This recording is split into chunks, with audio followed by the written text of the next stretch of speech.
Quand j'ai des doutes sur ma foi, comme ça doit arriver à de nombreux chrétiens, j'imagine, sur l'existence de Dieu, sur l'amour qu'il me donne, comment puis-je renforcer ma foi et mon cœur? Comme les premiers disciples de Jésus, nous sommes nous aussi à tout moment dans le doute où nous hésitons entre adhésion et remise en question. Le doute est un compagnon de marche qui s'arrête parfois au bord de la route et qui ne veut pas avancer, qui ne veut plus avancer. Et du coup, il nous entraîne dans l'immobilité. Et puis à côté, il y a la foi. Elle lui vient en aide, fraternellement, pour nous remettre en route, en mouvement.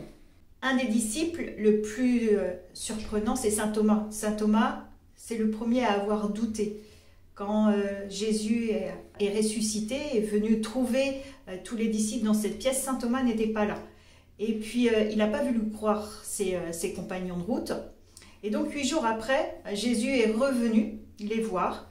Et là, il s'est mis face à Thomas en lui disant, ben voilà, maintenant, si tu veux, tu peux mettre tes doigts dans mes mains. Tu peux mettre ta main dans mon côté et tu verras que je suis bien ressuscité. Et là, dans un élan de foi, Thomas a donné le plus grand nom qu'on peut donner dans l'évangile au Christ, mon Seigneur et mon Dieu. Le doute est utile. Il est utile dans notre fonctionnement, dans notre avancée dans la foi.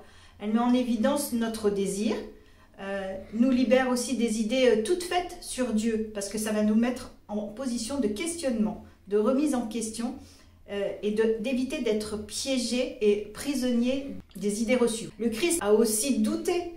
Si le Christ est passé dans une nuit d'angoisse à prier au jardin des Oliviers, c'est bien parce qu'il avait quelque chose au fond de lui et qu'il s'en remettait à son Père. Il a crié sur la croix aussi, mon Dieu, pourquoi m'as-tu abandonné ?»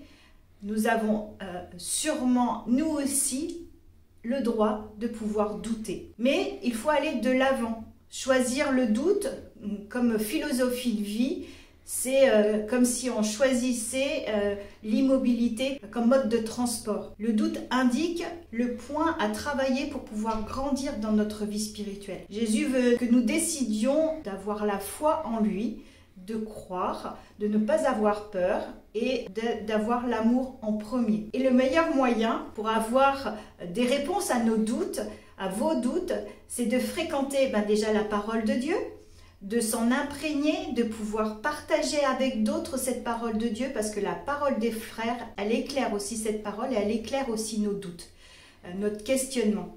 De pouvoir partager avec d'autres chrétiens sur nos propres doutes, d'écouter les témoignages, voir comment les doutes des uns ont permis d'avancer sur le chemin de leur foi, rencontrer une équipe d'aumônerie, de jeunes, voir comment, en étant fédérés, vous pouvez avancer ensemble pour limiter le doute et savoir que Dieu est vivant, il nous parle à nous aujourd'hui, confions-lui nos doutes et sa parole éclairera notre foi.